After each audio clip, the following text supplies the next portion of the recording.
আসসালামু আলাইকুম। কেমন আছেন আপনারা সবাই? আশা করছি সবাই অনেক বেশি ভালো আছেন। সবাইকে আবারও একবার আমন্ত্রণ করছি সাদামাটা রান্নাঘর অ্যান্ড ব্লগসের আরেকটি নতুন ভিডিও দেখার জন্য। আজকে আমি আপনাদের মাঝে এই গরমে তেল ছাড়া সেরা নাস্তা রেসিপি বা টিফিন রেসিপি নিয়ে হাজির হয়েছি। খেতে কিন্তু ভীষণ মজার। একটার জায়গায় 10টা খাবেন, তারপরও থামা মুশকিল হয়ে যাবে। তো চলেন দেখি তৈরির পুরো প্রস্তুত প্রণালী আপনাদের মাঝে শেয়ার করি। চুলার উপর ফ্রাই প্যান বসে দিয়েছি, দিয়ে দিচ্ছি ঘি। এখানে আমি প্রায় 1 টেবিল চামচ মতো ঘি ব্যবহার করেছি। 2টা এলাচ দিয়েছি। ঘি গরম হয়ে গেলে চায়ের কাপে মেপে হাফ কাপ মতো সুজি দিয়ে দিচ্ছি। চুলার আঁচ লো হিটে করে রেখে অনবরত নেড়েচেড়ে সুজিটা ভেজে নিব।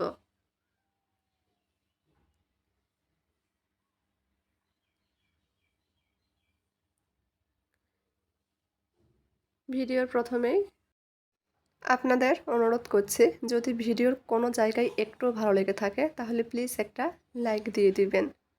সুজিটা মিনিট 2 মতো ভেজে নিয়েছি। সুজি থেকে সুন্দর সুঘ্রাণ ছড়ালে এখানে আমি দিয়ে দিচ্ছি 2 চামচ মতো বাদাম গুঁড়া। বাদামটা আগে থেকেই ভাজা ছিল। সুজির সঙ্গে দিয়ে নেড়েচেড়ে মিশিয়ে নিচ্ছি।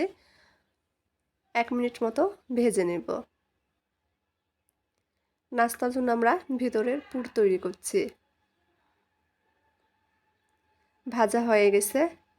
যে কাপ দিয়ে মেপে সুজি নিয়েছি, এখানে আমি হাফ কাপ সুজির জন্য 1 কাপ মতো দুধ ব্যবহার করেছি। প্রথমে হাফ কাপ ব্যবহার করেছি, আরও হাফ কাপ ব্যবহার করেছিলাম, ভিডিওটা স্কিপ হয়ে গেছে। নেড়েচেড়ে মিশিয়ে নিয়েছি। চুলার আঁচ এ পর্যায়ে কিন্তু লো হিটে করে রেখে দিতে হবে। দিয়ে দিচ্ছি স্বাদ মতো খেজুর গুড়। আবারও নেড়েচেড়ে মিশিয়ে নিচ্ছি। গুড়টা কিন্তু খুব ভালোভাবে গলে গিয়েছে। সুজির এই পুর কিন্তু একটু ঝুরঝুরে করেই রান্না করে নেব। এখন দিয়ে দিচ্ছি 1 চামচ মতো গুঁড়া দুধ। গুঁড়া দুধটা আগে দিলে বেশি ভালো হতো। আমি এই পর্যায়ে ব্যবহার করছি। নেড়েচেড়ে মিশিয়ে নিচ্ছি। গুঁড়া দুধ দেওয়ার কারণে কিন্তু এই পুরির স্বাদ আরও বেড়ে যাবে।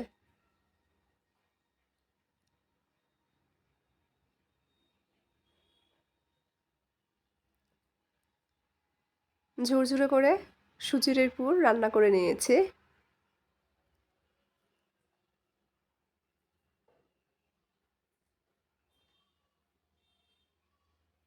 উঠিয়ে নেব, উঠিয়ে হালকা ঠান্ডা করে নেব। ভিডিওর মধ্যে কথাবার্তায় যদি কোনো ভুল হয়ে থাকে সবাই মানিয়ে নেবেন। ক্ষমা সৌন্দর্য দৃষ্টিতে দেখবেন। এদিকে একটা বোল নিয়েছি। বোলের মধ্যে হাফ কাপ মতো পানি দিয়ে দিচ্ছি। দিয়ে দিচ্ছি 2.5 চামচ মতো খেজুর গুড়। অনবরত নেড়েচেড়ে গুড় ভালোভাবে মিশিয়ে নিচ্ছি, যাতে গুড়টা খুব ভালোভাবে গলে যায়। গুড়টা পুরোপুরি গলে গিয়েছে। এখন দিয়ে দিচ্ছি 1 কাপ মতো আটা। চায়ের কাপে মেপে 1 কাপ মতো আটা নিয়েছি। হ্যান্ড উইক্স দিয়ে নেড়েচেড়ে মিশিয়ে ব্যাটার তৈরি করে নেব। এখানে আমি হাফ কাপ পানি ব্যবহার করেছি। যেহেতু খেজুর গুড় ব্যবহার করেছি, সরাসরি দুধের মধ্যে দিলে দুধটা ছানা কেটে যেত। আগে পানির মধ্যে মিশিয়ে নিয়েছি। এখন অল্প অল্প করে দুধ দিয়ে নাস্তার জন্য ব্যাটার তৈরি করে নেব।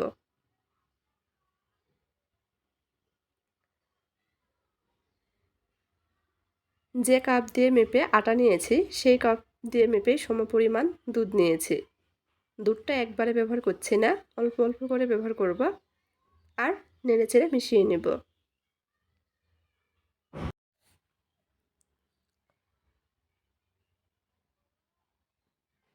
মিশিয়ে স্মুথ ব্যাটার তৈরি করে নিতে হবে, যাতে এর মধ্যে কোনো প্রকার দানা বা শক্ত ভাব না থাকে। অনবরত নেড়েচেড়ে স্মুথ ব্যাটার তৈরি করে নিয়েছি। 1 কাপ দুধ পুরোটাই লাগেনি, এখানে আমার হাফ কাপের একটু বেশি পরিমাণ দুধ লেগেছে। আর হাফ কাপ পানি ব্যবহার করেছিলাম প্রথমে 1 কাপ আটার জন্য। দিয়ে দিচ্ছি হাফ চামচ পরিমাণ বেকিং পাউডার। আবারও নেড়েচেড়ে মিশিয়ে নিচ্ছি।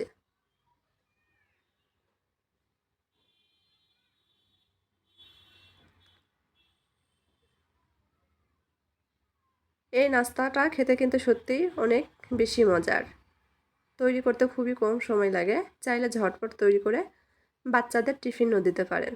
সবাই কিন্তু অনেক পছন্দ করবে। মিশিয়ে নিয়েছি, এখন ব্যাটারের ঘনত্বটা দেখিয়ে দিচ্ছি।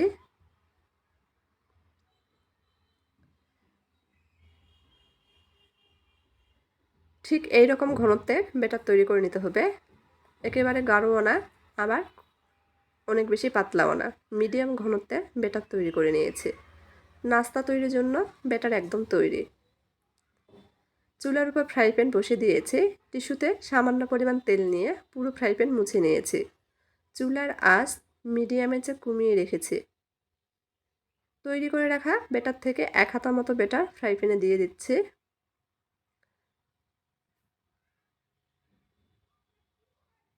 দেওয়ার সঙ্গে সঙ্গেই নাস্তাগুলো কিন্তু অসংখ্য জালেযুক্ত হতে শুরু করেছে।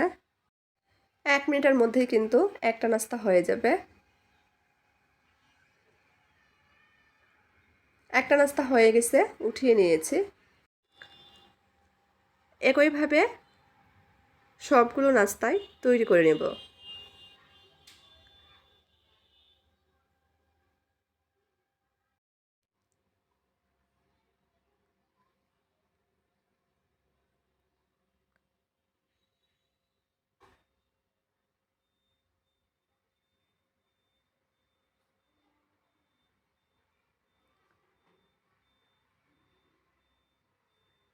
আমার আজকের এই নাস্তা রেসিপিটির কোনো অংশ যদি আপনাদের কাছে একটু ভালো লেগে থাকে, তাহলে প্লিজ সবাই চ্যানেলটি সাবস্ক্রাইব করবেন, লাইক কমেন্ট শেয়ার করে নিয়মিত চ্যানেলের পাশেই থাকবেন।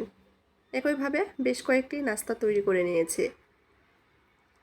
এখন নাস্তাগুলোর মধ্যে আমরা পুর দিয়ে দিব। কিভাবে করছি একটু লক্ষ্য রাখেন। একটা নাস্তা আমি উল্টো করে দিয়ে দিয়েছি, আর একটা যে পাশে জালিযুক্ত হয়েছে সে পাশটা উপরের দিকে দিয়েছি। একটা গ্লাস দিয়ে কেটে নিচ্ছি।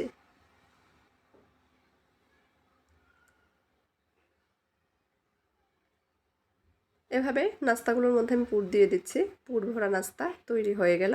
চাইলে কিন্তু নাস্তার মধ্যে পুর না দিয়ে এমনি সুজির পুর দিয়ে নাস্তাগুলো খাওয়া যাবে।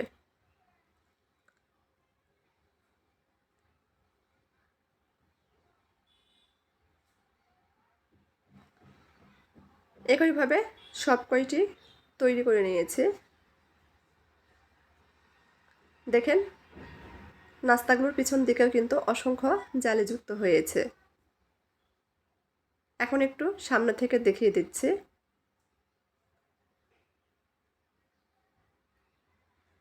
সামনের পাশে এই রকম।